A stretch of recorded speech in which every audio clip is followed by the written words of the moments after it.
সাল ১৯৮১। ফ্রান্সের রাজধানী প্যারিসের একটা পার্কে বেঞ্চের উপর বসে আছে একজন জাপানি লোক। তার থেকে কয়েক গজ দূরে মাটিতে ঘাসের উপর পড়ে আছে বড় বড় দুইটা ব্যাগ। ব্যাগ দুটো থেকে কেমন একটা পচা গন্ধ বের হচ্ছে। আশেপাশের মানুষদের ওই লোকটার উপর একটু সন্দেহ হয়। একজন বড়সড় সাইজের লোক তার কাছে এগিয়ে এসে তাকে জিজ্ঞাসা করে, এই ব্যাগ দুটো কি আপনার? জাপানি লোকটা প্রথমে ভয় পেয়ে যায়, তারপরে বলে, না না, এগুলো আমার না। এবার সেই বড়সড় সাইজের লোকটা ব্যাগ দুটোর মধ্যে কি আছে তা দেখার জন্য এগিয়ে যায়। ব্যাগ থেকে এত বেশি দুর্গন্ধ আসছে যে নিঃশ্বাস নেওয়া যাচ্ছে না। লোকটা নাক চেপে ধরে দুটো ব্যাগের একটার চেইন খুলে ঢাকনাটা উল্টিয়ে দেয়। ব্যাগের ভেতর তাকাতেই ভয়ে তার শরীর পাথরের মতো শক্ত হয়ে যায়। সে ধপাস করে মাটিতে পড়ে যায়। পাশেই দাঁড়িয়ে থাকা একজন মহিলা তাকে সাহায্য করতে ছুটে চলে আসে। ব্যাগের ভেতর চোখ পড়তেই ওই মহিলা ভয়ে প্রচণ্ড জোরে চিৎকার দেয়। এদিকে জাপানির সেই লোকটা চুপিসারে পেছন দিকে দৌড় দিয়ে পালিয়ে যায়। পার্কের আশেপাশে সবাই দৌড়ে আসে ব্যাগটার কাছে। ওই ব্যাগ দুটোর মধ্যে তারা দেখতে পায় টুকরো টুকরো করে কাটা একটা মেয়ে মানুষের শরীর। হ্যালো দর্শক, আজ আমি আপনাকে বলবো জাপানের নামকরা একজন নরখাদকের গল্প, যার নেশা ছিল মেয়ে মানুষকে খুন করে তাদের মাংস খাওয়া। এত জঘন্য একটা অপরাধ করার পরও এই লোকের কোনো শাস্তি হয়নি। এই জাপানিজ নরখাদক কিভাবে এই কাজগুলো করত সেটা এবার আমি আপনাকে বলবো। তো ভিডিও শুরু করা যাক। আমি রিহাব, আর আপনি দেখছেন কাগজের গল্প। কাগজের গল্প। এই লোকটার নাম হলো ইসে সাগাওয়া। ইসের জন্ম হয়েছিল ১৯৪৯ সালে জাপানের একটা ধনী পরিবারে। ইসের বাবা ও দাদু ছিল প্রচুর সম্পদের মালিক। জন্মের সময় ইসে একটা অপুষ্টি ও রুগ্ন বাচ্চা হিসেবে জন্মায়। জন্মের সময় তার শরীরের আয়তন ছিল স্বাভাবিকের তুলনায় অনেক ছোট। এতটাই ছোট যে ছোট্ট ইসের শরীর তার বাবার এক হাতের মধ্যেই ফিট হয়ে যেত। ইসে যখন প্রাইমারি স্কুলে পড়তো তখন তার স্কুলের বাচ্চারা হাফ প্যান্ট পরে স্কুলে আসতো। ক্লাসের মোটাসোটা বা সুন্দর বাচ্চাদের পায়ের দিকে ইসে তাকিয়ে থাকত। এর কারণ তার মানুষের মাংস খেতে মন চাইত।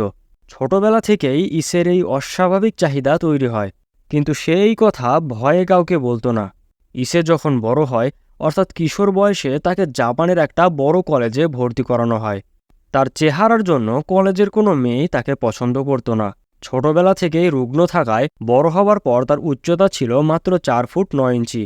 তাছাড়া তার গায়ের চামড়া ছিল খুবই পাতলা ও খসখসে। ইসের দাঁতগুলোও ছিল খুবই দুর্বল, তাই সে শক্ত খাবার খেতে পারত না। কিন্তু বড় হবার পর তার মানুষের মাংস খাওয়ার সেই নেশা আরও বেড়ে যায়। সে প্রায়ই রাস্তায় রাস্তায় ঘুরত এবং মানুষের দিকে তাকিয়ে থাকত। একদিন সে একটা আমেরিকান মেয়েকে দেখে, যে তাদের কলেজে নতুন এসেছিল। মেয়েটি যখন কলেজ শেষ করে তার বাড়ির দিকে যাচ্ছিল, ইসে তখন তার পিছু নেয়। এরপর মেয়েটি যে ফ্ল্যাটে থাকত, ইসে তাকে ফলো করতে করতে সেই ফ্ল্যাটে চলে যায়। রাতে মেয়েটি যখন ঘুমোচ্ছিল, ইসে তখন তার ঘরের জানালা দিয়ে ঘরের মধ্যে প্রবেশ করে। ইসে চুপিসারে গিয়ে মেয়েটির গায়ে হাত দিতেই মেয়েটি চিৎকার দেয়। এরপর ইসেকে পুলিশে ধরিয়ে দেওয়া হয়। সবাই মনে করেছিল যে ইসে মেয়েটিকে রেপ করতে এসেছিল, কিন্তু সে যে মেয়েটির মাংস খেতে এসেছিল তা কেউ বুঝতে পারেনি। তো ইসেকে ধরে নিয়ে যাওয়ার পর তার বাবা ওই মেয়েটিকে বড় অঙ্কের টাকা দিয়ে তার বিরুদ্ধে করা মামলাটা তুলে নেয়। তবে কলেজের সবাই বিষয়টি জেনে যাওয়ায় ইসের বাবা ইসেকে ফ্রান্সে পাঠিয়ে দেয়। ফ্রান্সের একটা বড় বিশ্ববিদ্যালয়ে ইসে পড়াশোনা শুরু করে। এখানে তার পুরনো করা কুকর্ম সম্পর্কে কেউ জানত না। বিশ্ববিদ্যালয়ে পড়তে পড়তে ইসের দেখা হয় রেনে নামে একটা মেয়ের সাথে। রেনে ছিল খুবই সুন্দর দেখতে। তার উচ্চতা ছিল প্রায় ৬ ফুটের কাছাকাছি। রেনে ছিল খুবই সরল স্বভাবের একটি মেয়ে। সে সবার সাথেই মিশতে পারত। ইসের চেহারার কারণে সবাই তাকে অপছন্দ করলেও রেনে কখনো তার সাথে খারাপ ব্যবহার করত না। তবে রেনেকে দেখার পর ইসের সেই পুরনো বিকৃত ইচ্ছাটা আবার ফিরে আসে।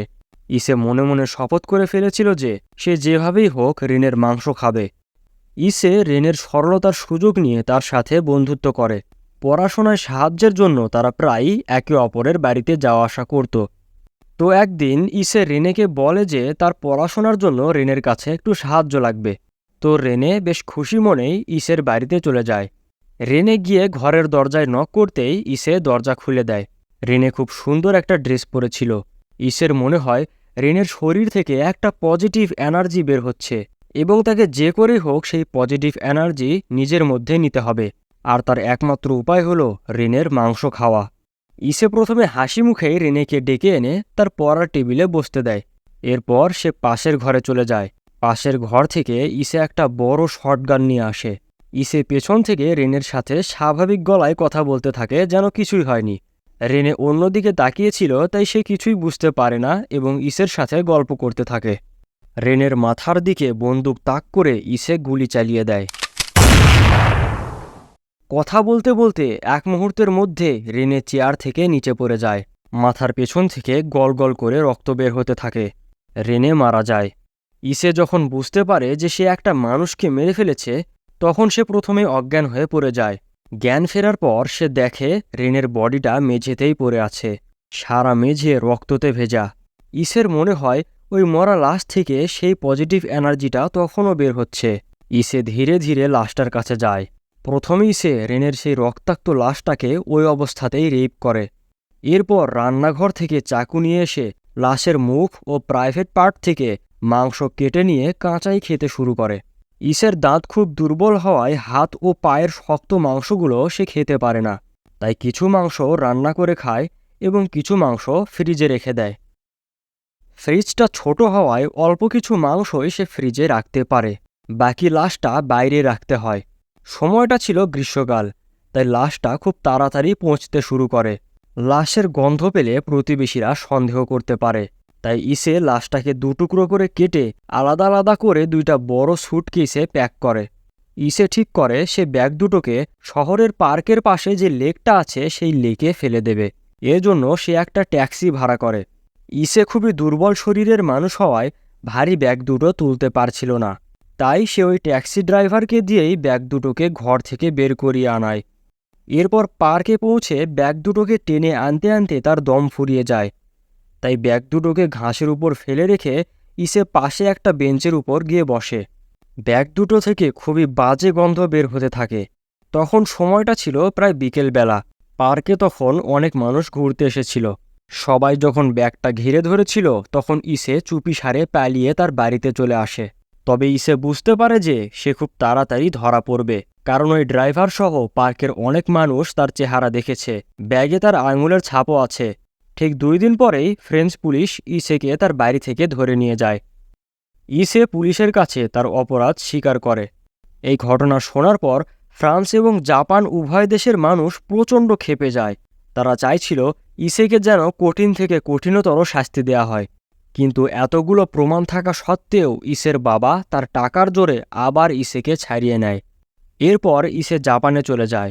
জাপানের মানুষও তার উপর প্রচণ্ড ক্ষেপে ছিল, কিন্তু তার উপর করা সকল মামলা তুলে নেয় পুলিশ তাকে শাস্তি দিতে পারছিল না।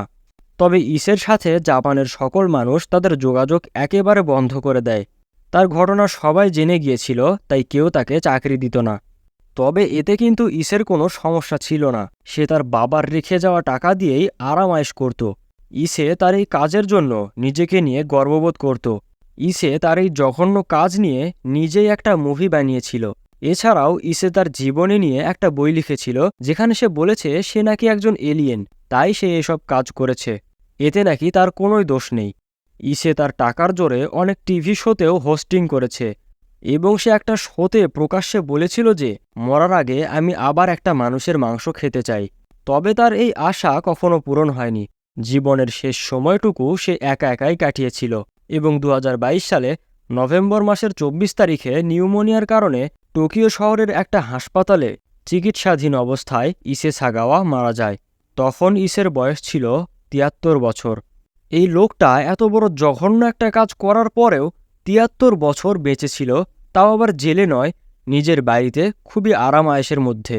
অন্যদিকে বেচারি রেনের পরিবার তাদের সাথে হওয়া অন্যায়ের কোনো সুবিচার পায়নি। দর্শক, আপনার নিশ্চয়ই ইসে সাগাওয়ার প্রতি খুবই রাগ হচ্ছে। ইসের উপর হওয়া রাগটা আপনি সাবস্ক্রাইব বাটনের উপর ঝাড়তে পারেন। ভিডিওটা ভালো লাগলে অবশ্যই একটা লাইক করুন আর কমেন্ট করে বলুন এই গল্পটা শুনে আপনার কেমন লাগছে। আবার দেখা হবে নতুন আরও একটা ভিডিওতে।